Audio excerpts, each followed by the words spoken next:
So medieval spinach. What makes medieval spinach unique is that mostly of its leaf structure, which is going to be like this nice arrow-shaped sagittate leaf structure. It also is noted for having a prickly seed. And through the herbals up until Gerard, we really just have the one type, which is that arrow-shaped leaf, which is also a winter spinach. With Gerard, he's the first one to mention in his 1620s edition of his herbal the differentiation between the prickly seeded arrow-shaped spinach and the smooth seeded round-shaped or oval-shaped leaf spinach. In the oval shape, it tends to be a summer spinach, where the arrow shape tends to be a winter spinach. So that's kind of some of the main key differentiations of what makes a medieval winter spinach. There are things that we can do then. First, archeobotanical references. So yes, there is about 30 to 40 sources where they did find spinach throughout Europe post 1200s.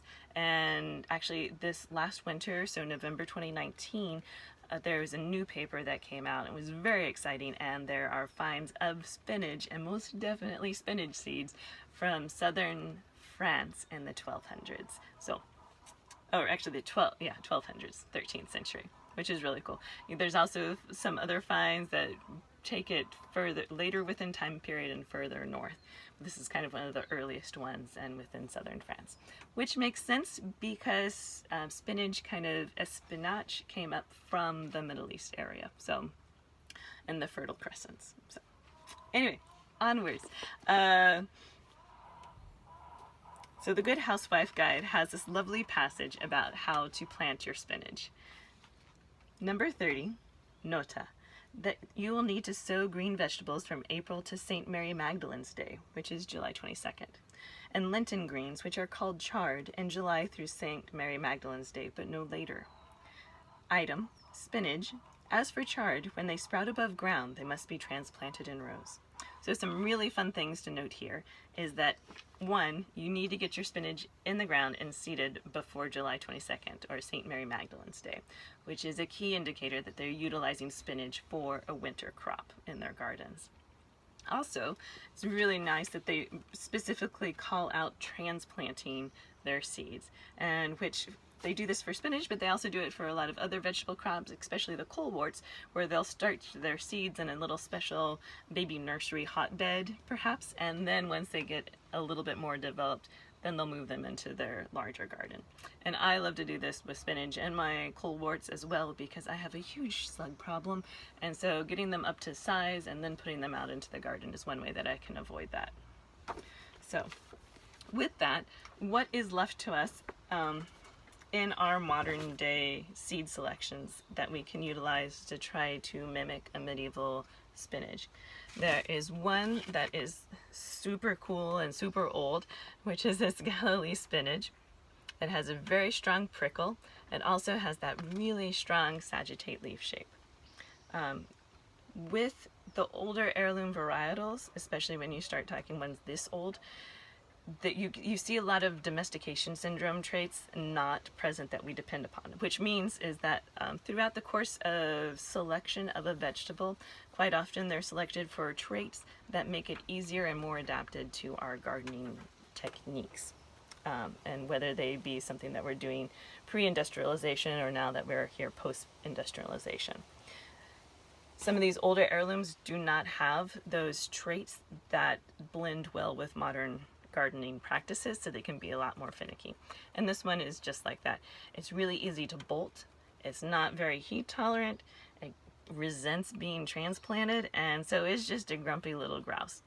With that, this winter, when I am going to be really reliant upon my winter garden to produce food for me and my family, I'm not going to be planting this one. I'm going to be planting a more modern heirloom that has that spear-shaped leaf structure, which lends very well to being cooked and added to stews and pottages and cooked with eggs, but it's a reliable producer.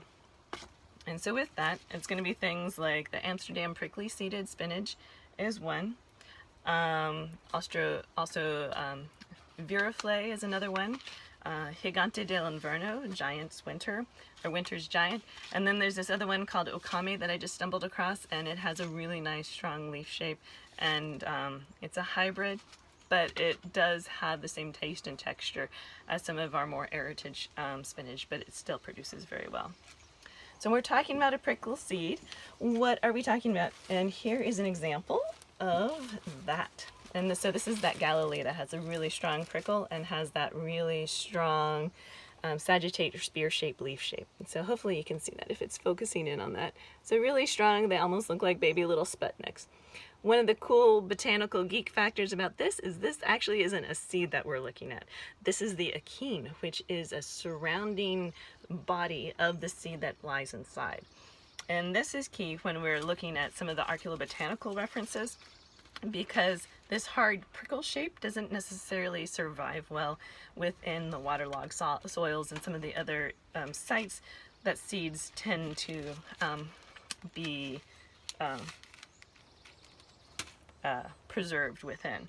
And what we do find though is the seed, which is not prickly at all. And the seed that is surrounded by this prickly seeded achene is very similar to another seed type, which is Atriplex or ochre, O-R-A-C-H. And so if you look at some of the studies done on garden sites within our archeobotanical references, there is a lot of Atriplex that is indicated as being existing.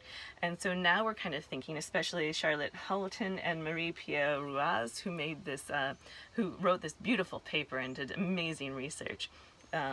They're saying, hey, wait a sec, if these two look so similar in their seeds, especially after some of the distortion that we find with the seeds through either charring or being waterlogged or, you know, trying to survive for 400 years in soil, perhaps a lot of these things that were classified as Atriplex are actually spinach. And so the prevalence of spinach within some of our archaeology sites is actually higher than what was originally assumed. So very cool, very geeky.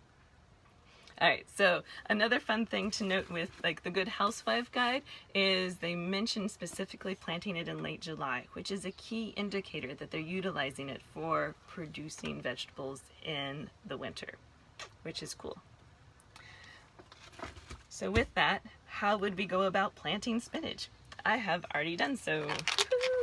And so whereas I don't have a little seed bed that I'm going to plant them in, I'm going to take a modern day approach and I'm going to plant them in little 6 cells packets here. These are just ones that I've reused from other plants that I've gotten across the years. And so I'm just going to stick my little finger in here and make a dent into the soil hole, or into the soil. And I'm looking to go about 2 times the size of the seed.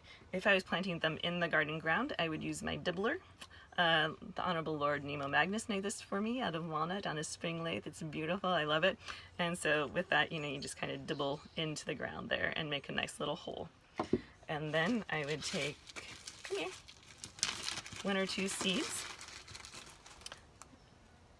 And this is old seed that I have, so I'm going to put 2 seeds in there just to assure myself of good germination rate.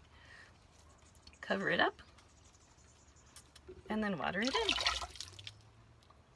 So, I hope you have fun, and if possible, I hope you grow some spinach this winter. Okay, bye-bye.